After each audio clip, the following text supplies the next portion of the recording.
Hello, everybody. I hope everyone's doing great. Today is episode 2 of Existential. Today we talk about contact based speech power. But before we dive into this topic, I want to give a brief thanks to our sponsors. If you haven't heard about Anchor, it's the easiest way to make a podcast. Let me explain. Number one, it's free. There are creation tools that allow you to record and edit your podcast right from your phone or computer. Anchor will also distribute your podcast for you so it can be heard on Spotify, Apple Podcasts, and many more platforms. You can make money from your podcast as well with no minimum listenership, meaning that you can make money and monetize your work without having a million or even 100,000 listeners. You can start right from zero. Lastly, everything you need to make a podcast is in one centralized location. It's all in one place. There are no excuses not to make a podcast. I know so many people who want to make a podcast and they just are scared of it. Anchor makes it so easy.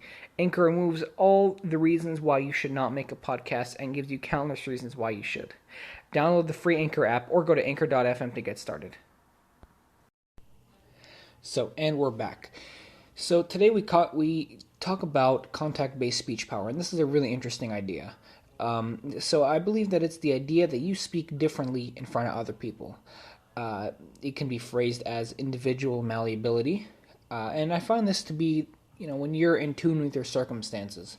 The more involved you are with the present moment, the more more you kind of experience this idea, so contact-based speech power.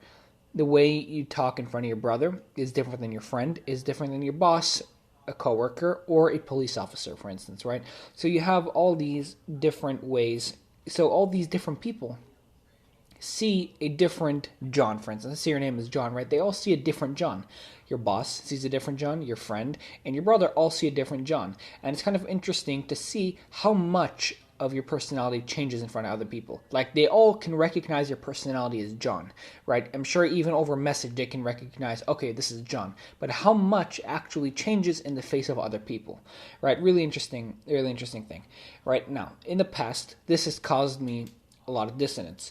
So it caused me a lot of dissonance because I kind of got fixated on the way I looked in front of other people, so much so that it kind of reverbed and caused me a lot of weirdness internally.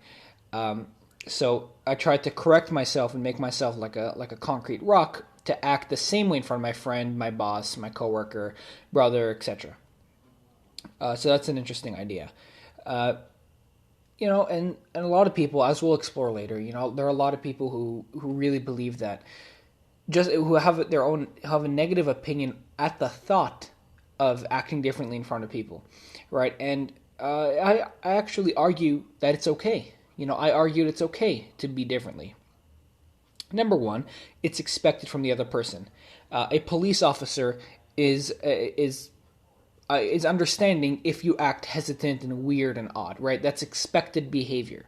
But if you act the same way you do in front of an officer in front of your brother, that raises eyebrows. That is a weird reaction. Now, we can clearly see that it's, that here's another point. Here's the kind of the rule of thumb. The level of on guardness or the possibility or of risk equals how stressed or jittery you may appear. Meaning that there is a very, very low risk that anything you will lose. There's a strong bond, there's an underlying bond between you and your brother. And there is very little that can actually go wrong within an interaction like that. So you're very leisurely, you're very off guard, you're very, very at ease. In other words, you're very at ease. However, in front of a police officer, there is a risk involved. If you act a certain way, if you act in one way, you may succeed, and if you act in a different way, you could end up behind his car, right? You could end up in the back seat of his car, which no one wants, right? So there's this really, and that's like worst case scenario, and you really feel it's close. You really feel like, oh, if I just deviate a little bit in my tone, that could come off as disrespectful, and I could end up in the back seat of his car.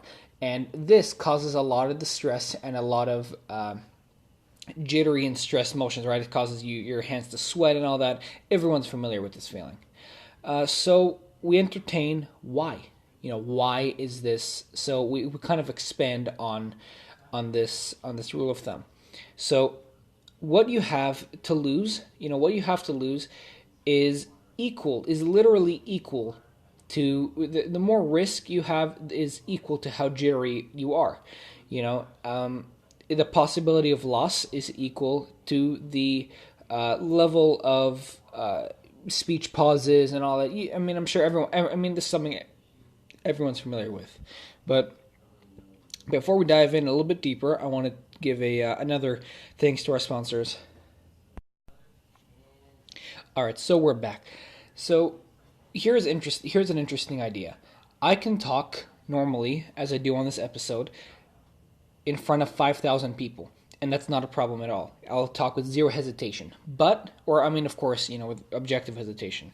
But in front of a principal or in front of an authority figure who could potentially make things go wrong, or something I'm on guard for, I talk hesitantly. It's very interesting to see, because again, a lot of things can go wrong in front of a principal or in front of an authority figure, but in the face of 5,000 people with mixed demographics, race, religion, sex, everything, there is a very, very different. There's a very different outlook you have. It's more of an internal thing, not you in the face of 5,000 people, but how you act in regards to you. And a lot of people. So going back to the idea that people don't like the fact that they act differently in front of different people, I actually find it to be a guarding mechanism, from possible failure. This is your mind's way of guarding. Now, here's a really, really, really cool point. Stress. A lot of times, stress can clarify, or stress can bring things to an ultimatum, or anxiety can do the same thing. 1 or 2. It's a very fight or flight type instinct, right? So it's either 1 or 2 and nothing else. So D1 and D2 we'll call them. So D1 means we are going to talk normally, or we're going to talk nicely. D1 means talk nicely. D2 means do not deviate from your nice tone. Now, there's this constant balance in your head, right? You have to, this need to indefinitely stay on nice mode creates this clamminess, right? There is this constant hesitation, and that's where I believe it's rooted in. Because decision 1 is telling you, talk nicely. Decision number 2 says, or else, blah, blah, blah can happen, right? Whatever you picture as your worst case scenario. So you're on D1, so what stress is kind of simplifies the decisions. And you're kind of doing this balancing act in your head and trying to actually deliver. You're actually trying to verbalize what you're trying to say in the most normal way you can. So D1 is, hey, how are you doing? How are you doing?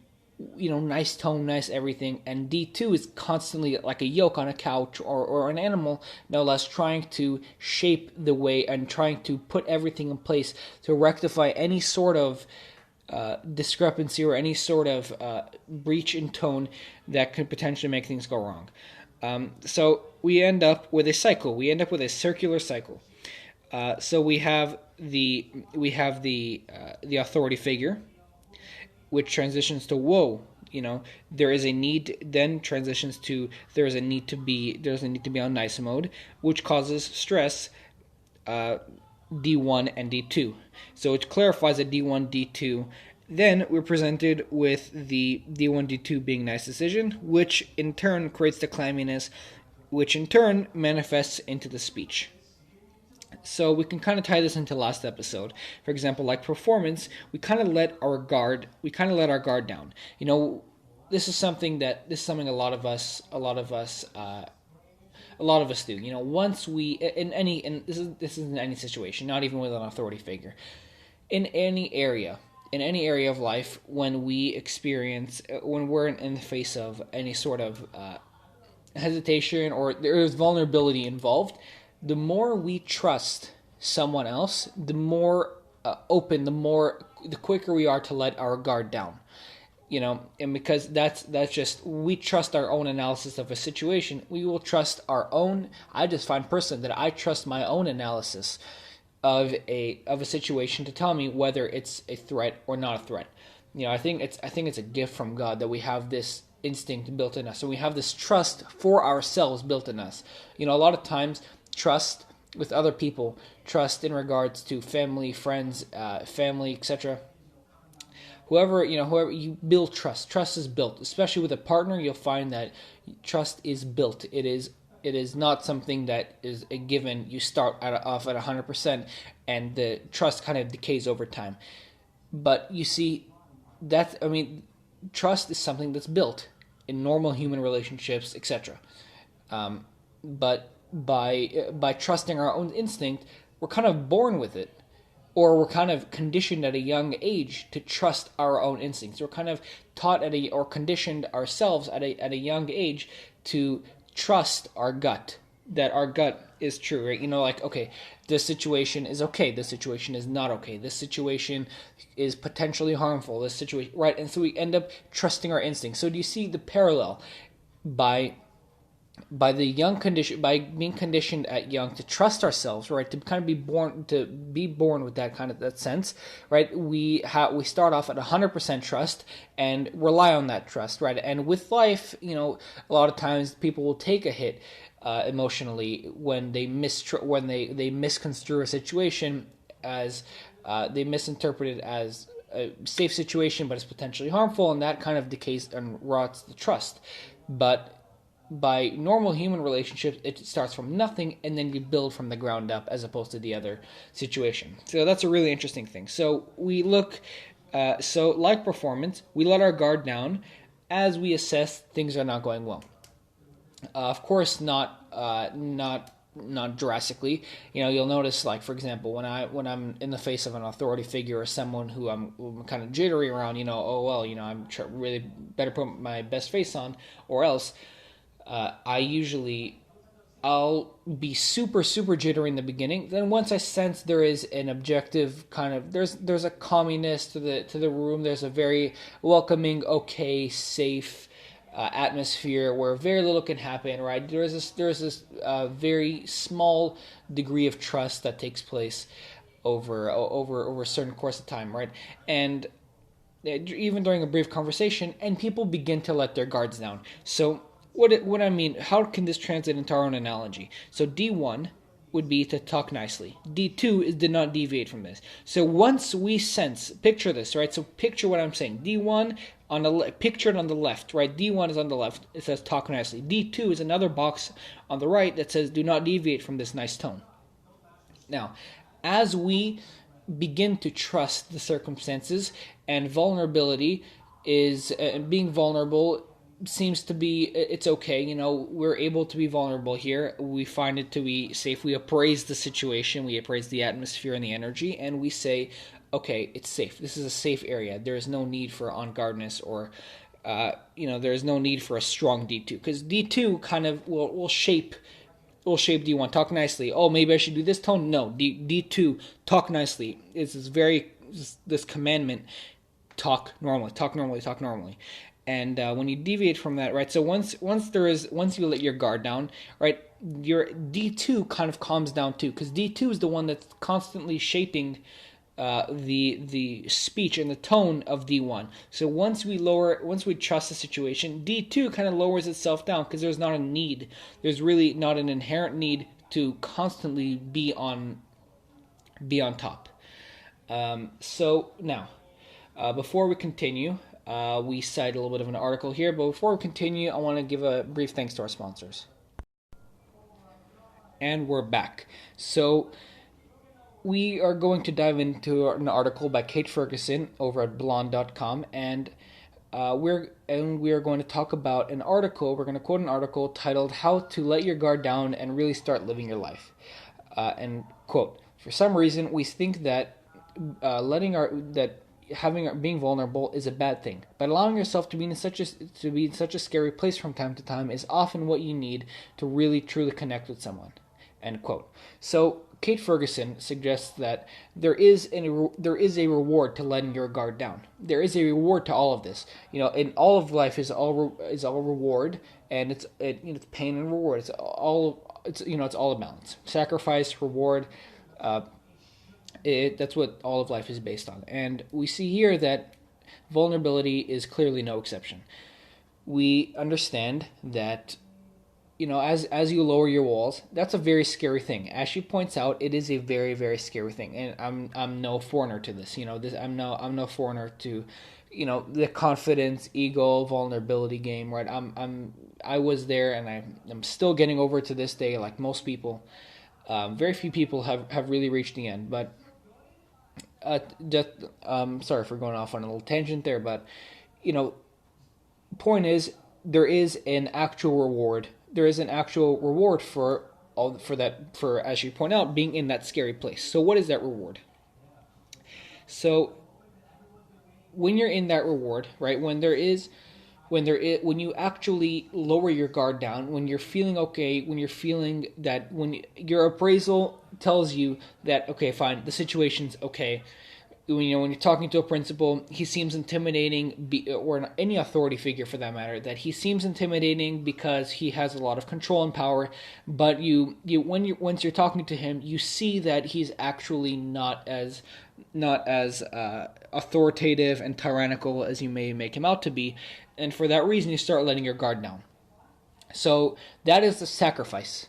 Remember, on the left, we're keeping sacrifice. Sacrifice is letting your guard down. Now, we move over to the right. Now, what is the picture on the right? The picture on the right is the reward. Now, what is the reward? What is the reward for the sacrifice? The reward is that you present yourself in a much cleaner, more organized, more coherent way. Your speech becomes more coherent.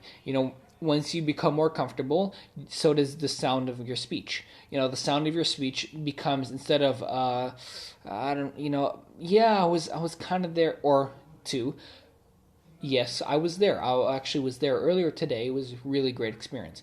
So there's this parallel of how your voice sounds earlier, and then there is with the walls up, because D2 is kind of constantly shifting the way you present yourself vocally to ensure that the authority figure does not actually use his authority. Now we're looking back here and we're saying that once you lower your walls down, once you take the walls down, once you lower D2, and you finally trust it, you end up talking somewhat normally. You can hear it in your speech. You become more coherent. You become more comfortable, right? So this is the reward. So just to recap, we should think of this as a linear graph. Linear spectrum. So going back to the level of on-guardness, right? Going up to that parallel, right? The level of on-guardness and the possibility of loss equals the level of stress that you appear to have, the level of jittery and stress-filled speech pauses that you appear to have in your voice. Now, we look at a linear spectrum. So I want you to imagine a line, and on the bottom of this line is family. Now move up a notch, like a number line. Friends. One more up is peers. One more up is coworkers. One more up is authority figures such as police, boss, principal, etc. And you see this gradual progression, and right on the bottom, right when you're imagining friends, draw a mental arrow going up, and near that arrow, think that is the risk of loss. There is a higher potential of risk. There is a higher risk of losing something, or there's a higher risk of whatever it is. You want to look good in front of your boss. You want to be, you're called in for whatever reason, and you're kind of jittery or kind of scared, right? So there's a higher risk of loss and lower risk of loss as you go down. So the higher you go up the spectrum, the more, for example, at the top you'll find authority figures, and at the bottom you'll find family. So the higher risk of loss, lower loss means a more comfortable you. And okay, so we're going to bring it over to a couple statements here we're going to make about the graph. The up arrow is the risk of loss. Down arrow is lower loss. Now, the higher the risk of loss arrow going up means there is more stress, and in turn a more jittery voice. right? There's a higher inconsistency in your speech. Your palms kind of sweat. It's a whole routine. Then the down arrow, of course, represents more comfortable. So we see, if we compare these side by side, the two up arrows say the higher risk of loss, the higher your stress. And we go down to the other two arrows that are pointing downward. One arrow says lower loss, which equals less comfortable, a more comfortable you. So we see that as you lower your walls, you become more comfortable. And with that, we are going to close. So again, thank you very, very much for listening. All your support helps. Be sure to tune in daily for new episodes of Existential.